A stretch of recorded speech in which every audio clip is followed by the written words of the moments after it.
før den alle sammen. Hvad?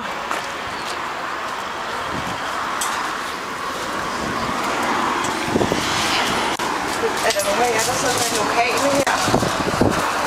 Ikke mig. Okay, jeg tror, de andre. jeg vil spørge, om jeg må vise den her. Altså, jeg ved ikke, om du kender den silo her, der ligger nede på havnen.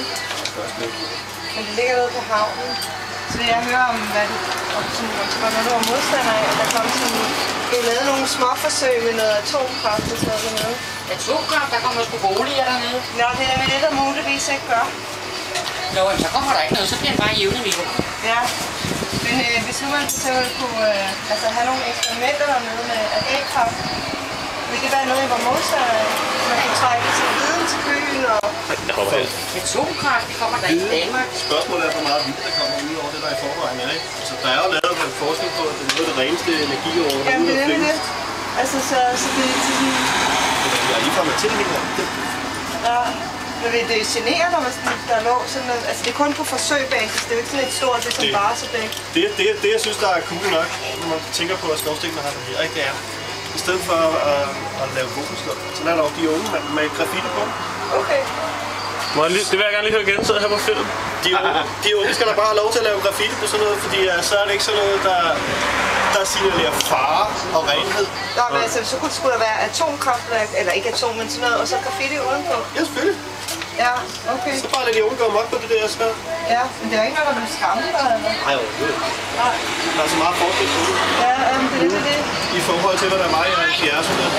Det er meget mere end det skræmmende. Det eneste, jeg bare kunne være bekymret for, det er med henblik på affald. Når det er, man indhylder det i beton og smider det ud i jorden.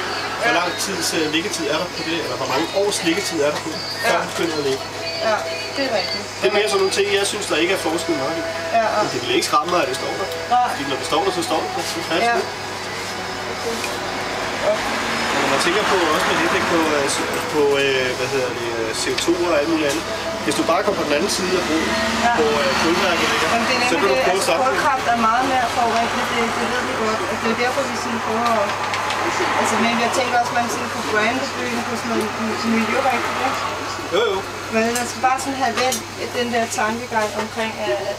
Det er det, vi kniver med for alle parter, fordi man stadigvæk har det der 70'er skræmme. Ja. Tak skal du have.